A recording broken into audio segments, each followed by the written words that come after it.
जय हिंद बच्चों, Nagendra sir classes में आप सभी का स्वागत है। आज हम army, GD, clerk, nursing assistant, technical, tradesman के मॉडल पेपर के बारे में पढ़ रहे हैं और उसको आज का पहला क्वेश्चन आप देखते हैं। देखिए आज का पहला क्वेश्चन है, बोर्ड पे दिखा है, जिसका ऑप्शन दिया है 65, 69, 59, 63। अब इस हिसाब से लगाइए, लगाने के बाद पता चलेगा इसका कौन सा ऑप्शन सही है। ठीक है ना, क्वेश्चन ये है। अब इसका ऑप्शन देखिए, क्वेश्चन में जो लिखा है उसके हिसाब से लिख रहे हैं। 280 का 40% माइनस एक्स बराबर 43 यानी कि 43, ये दिया है क्वेश्चन का ही है। इसको सॉल्व करिए। 280 गुणे 40 बटे 100 हो जाएगा, माइनस एक्स करिए बराबर 43 और 0 से 0 काट दीजिए। इसका इसमें गुणा करेंगे। देखिए 8 चौक 32 और 4 एकम 4, 4 दूनी 8, 3 11 माने 112 माइनस एक्स बराबर 43। चर को एक तरफ, अचर को एक तरफ अगर आप करते हैं तो इसके हिसाब से ये आ जाएगा 112 माइनस 43 और घटाएंगे कितना आएगा 69। मतलब ये है कि ऑप्शन नंबर क्वेश्चन का बी सही है। ठीक है ना। अगला क्वेश्चन जैसा कि दिया है, Y square plus Y by 2 minus 3 बराबर 0 में वाई का मान ज्ञात करना है। ठीक है ना। इसका ऑप्शन है ए 3/2, बी 5/2, सी 1/2, डी 7/2। ये ऑप्शन से भी लग सकता है और लगा के भी लिखते हैं। जैसा कि क्वेश्चन लिखा है इसको अब लगाते हैं। देखिए क्वेश्चन दिया है Y square plus y/2 minus 3 बराबर 0, ये दिया है ऐसा क्वेश्चन। अब इस क्वेश्चन को लगाएंगे। देखिए इसका इसमें गुणा करोगे तो 2y² प्लस y माइनस इसका भी इसमें गुणा हो जाएगा 6 हो जाएगा इक्वल 0। इसका इसमें गुणा करोगे इसके साथ तो 12 हो जाएगा। 12 का ऐसा खंड करो, घटाने पर 1 आ जाए माने y का गुणांक। तो इसको गुणनखंड में हम आपको अच्छे से बता देंगे। तो इसका गुणा कर दो 12, लेकिन लिखना नहीं है। 2y² माइनस करोगे, सॉरी प्लस करोगे 4 3 12 यानी कि 4y माइनस 3y माइनस 6 बराबर 0। इन दोनों में से क्या कॉमन है? 2y आप कॉमन ले सकते हैं, y प्लस 2 बचेगा और माइनस 3 कॉमन ले लोगे तो y प्लस 2 यहाँ पे भी बचेगा इक्वल 0। y प्लस 2 कॉमन ले लोगे तो 2y माइनस 3 बचेगा, जो आंसर आपको इसी से मिलने वाला है। तो 2y माइनस 3 इक्वल 0, अर्थात y इक्वल आपको जो आंसर मिला 3/2 मिल जाएगा। ये आपका आंसर है। जो ऑप्शन कौन सा है? ऑप्शन ए सही है। हाँ, अगला क्वेश्चन मैंने तीसरा, देखिए बोर्ड पे लिख गया 0.027, मतलब ये समझ लीजिए 27 का घनमूल निकालना है। अब 27 का घनमूल कैसे निकालेंगे? बाबू देखिए 27 को 3 गुणे 3 बार लिखेंगे और 3 का जोड़ा मिल जाएगा, इसलिए 27 का घनमूल 3 आएगा। क्योंकि दशमलव अगर वर्गमूल निकालना है तो 2 अंक आधा जस्ट कम हो जाता है और घनमूल होता है तो 3 अंक मतलब 1 अंक के बाद लगता है। जैसे अभी 3 अंक है, अब वो 1 अंक हो जाएगा। तो इसका मतलब हो जाएगा जो आपका आंसर आएगा बाबू इस क्वेश्चन का, इसका ऑप्शन जो आएगा, क्वेश्चन नंबर का ऑप्शन जो होगा सी नंबर से होगा। ये ऑप्शन चूंकि जो दिया था उसका सी नंबर होगा 0.3। ठीक है, ये हो गया। अगला क्वेश्चन देखिए चौथा देखिए बोर्ड पे लिखा है, इसका ऑप्शन देखिए।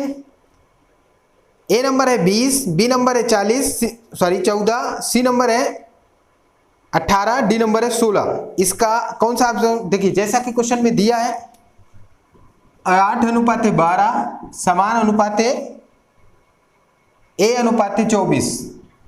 तो फिर क्या, अंदर वाले को अंदर वाला, बाहर वाले को बाहर वाला, इस तरह से पास को पास से गुणा और दूर को दूर से गुणा कर दो। जब गुणा करोगे तो 12a बराबर हो जाएगा 8 गुणे 24। बाबू इसको इसके नीचे डिवाइड करते हैं, a बराबर निकालते हैं तो 8 गुणे 24 बटा 12 करोगे और इसको काट दो 2 से, कितना आएगा? a बराबर 16। अब a बराबर 16 है। ऑप्शन में देखिए कौन सा ऑप्शन सही हो रहा है?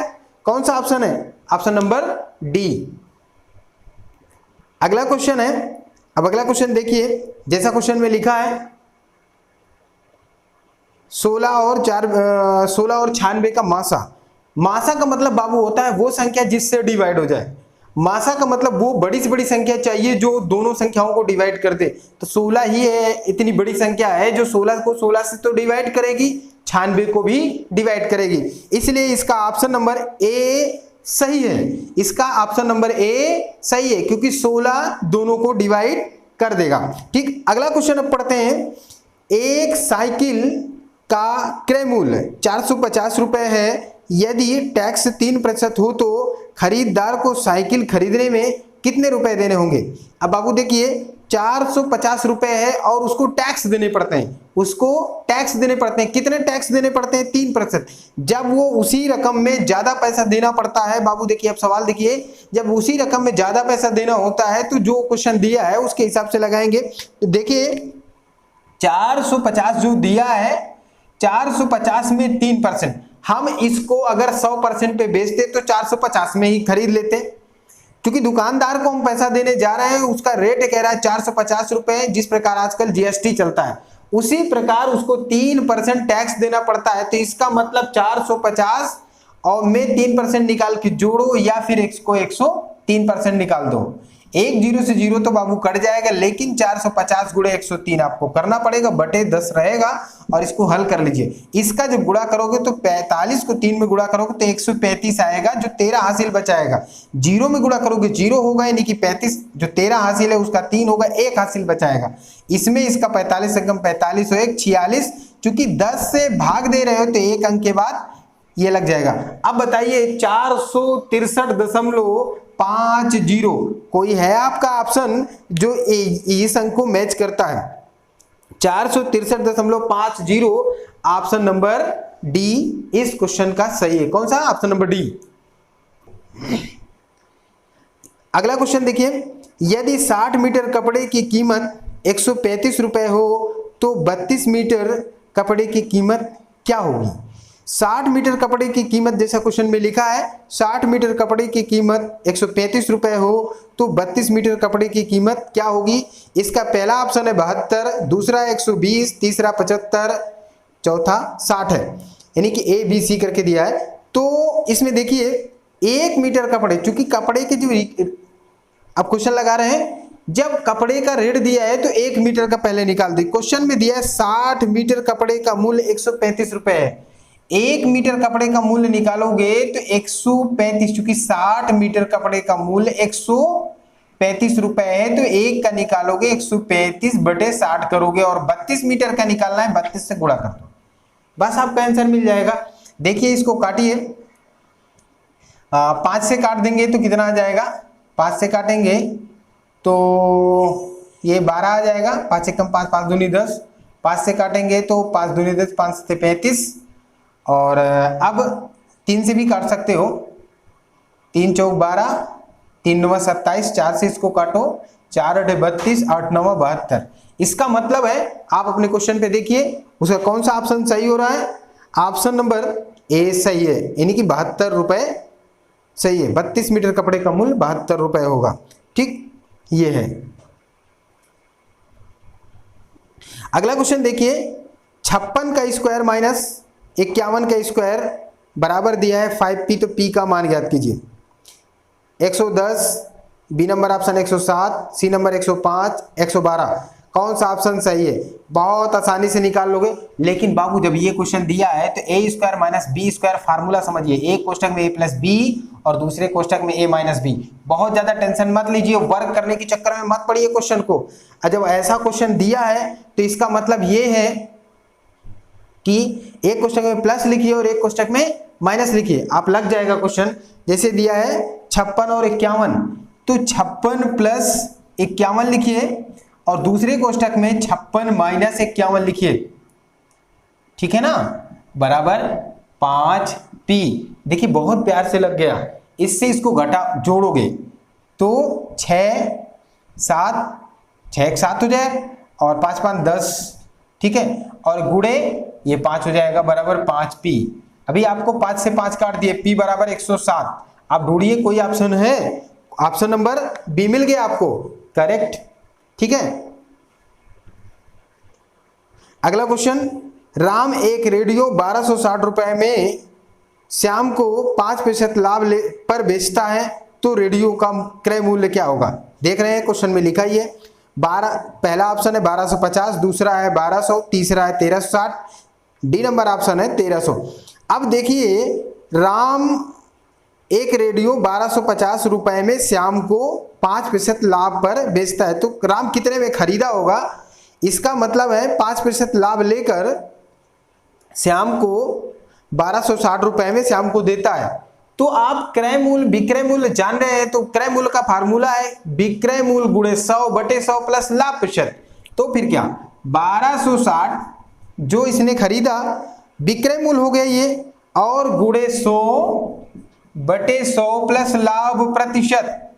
100 प्लस लाभ कितना है? 5 है, तो 105 हो जाएगा। अभी काटिए इसको, 5 से काटेंगे, देखो इसको 5 से काटिए, 5 दूनी 10, 5 एक कम 5, इसको काट देंगे तो 20 आ जाएगा। ठीक है ना, 20 पंचे 100। अभी ये कितने से कटेगा? 6 से काट दो यार, 6 बार में तो ये पूरा ही कट जाएगा, तो 6 दूनी 1200। ये कौन सा ऑप्शन सही हो रहा है आपका? Option number B. अगला क्वेश्चन है, x² - 5x - 14 x² plus -5x - 14 का गुणनखंड ज्ञात करो। और ऑप्शन देखो जो दिया है, x + 2 x - 7, x - 2 x - 7, x - 5 x + 7, x - 2 x + 7। बहुत बढ़िया है, ऑप्शन से ही क्वेश्चन लग जाते हैं। देखिए पहली बात तो ना तो माइनस माइनस वाला ऑप्शन सही होगा और ना ही प्लस प्लस वाला ऑप्शन सही होगा, क्योंकि यहां पे लास्ट में -14 दिया है कि नहीं दिया? क्वेश्चन में लास्ट में -14 दिया है। इसका मतलब ये है कि ये ना तो प्लस प्लस वाला सही होगा, ना तो माइनस माइनस वाला सही होगा। मतलब ऑप्शन नंबर बी और ऑप्शन नंबर केवल बी ही सही नहीं हो सकता है, क्योंकि प्लस प्लस वाला कोई ऑप्शन दिया ही नहीं है। अब इसको खंड करना है, गुणन खंड करके देखते हैं, ऑप्शन से भी लग जाता है। तो इसमें चूंकि माइनस का आंसर दे रहा है, तो बड़ी संख्या जो होगी वो माइनस में होगी, तो इसका इस हिसाब से ऑप्शन नंबर पहला सही होगा, ऑप्शन नंबर ए सही होगा। लेकिन हम फिर से एक क्वेश्चन लगा लेते हैं। देखिए x² -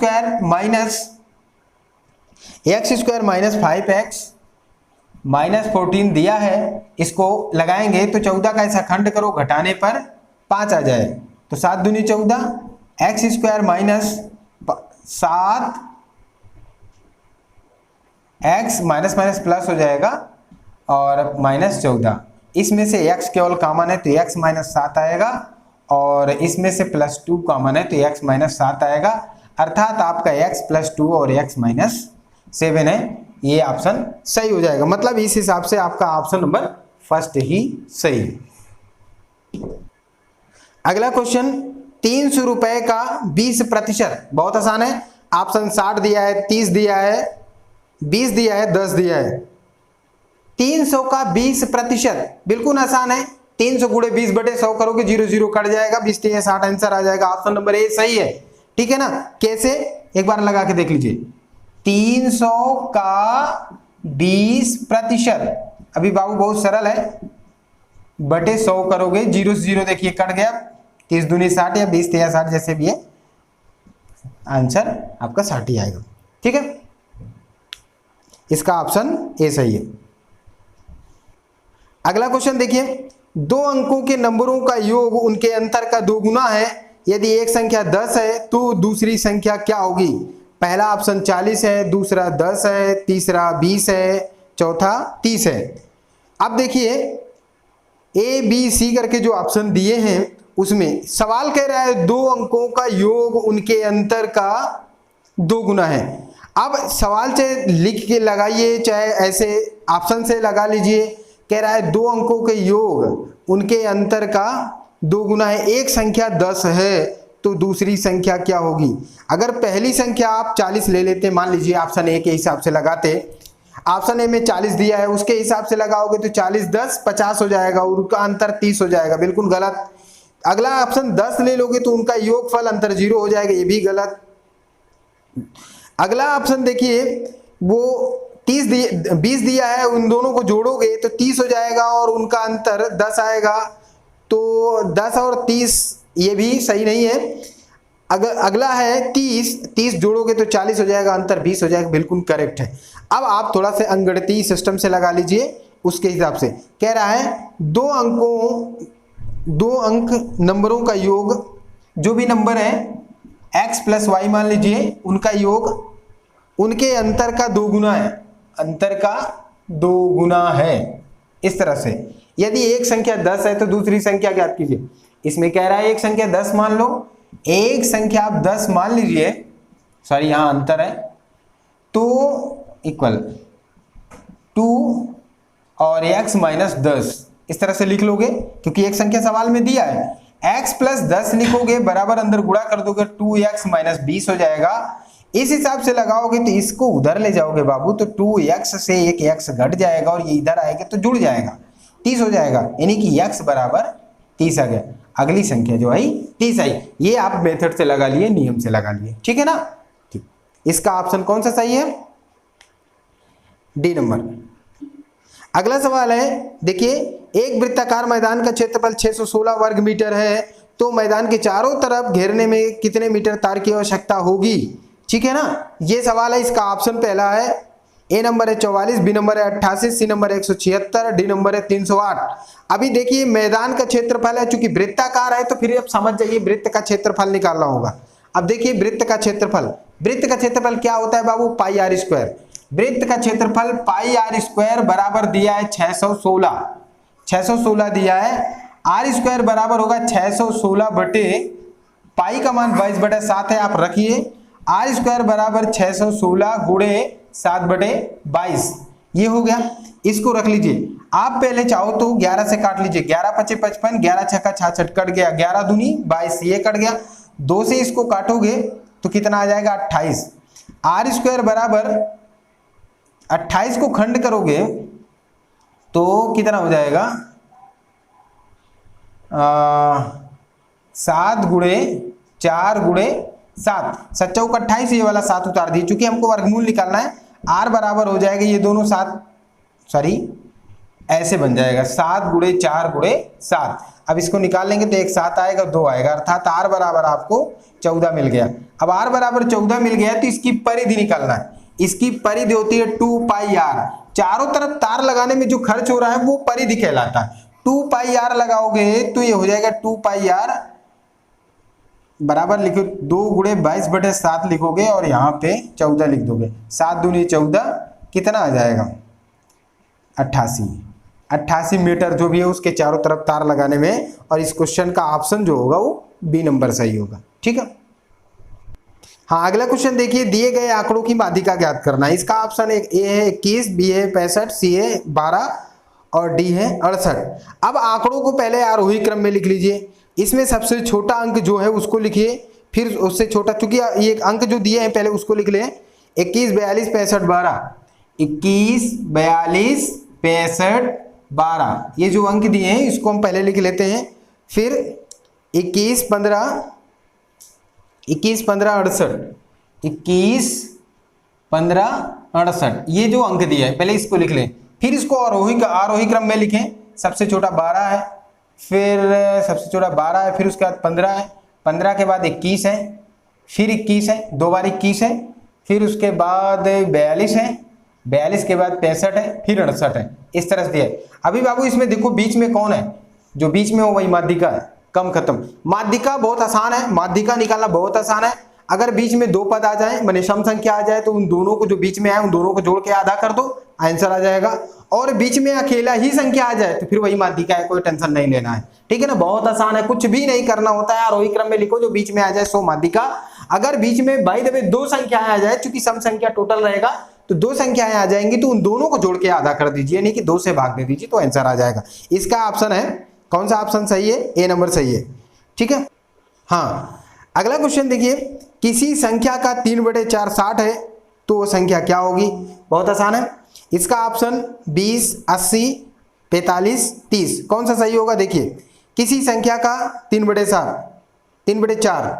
अब देखिए क्वेश्चन, किसी संख्या का 3/4 माने x का 3/4, x का 3/4 कितना है 60 है, तो वो संख्या ज्ञात कीजिए। बहुत आसान है, x गुणे 3/4 बराबर 60 हो जाएगा।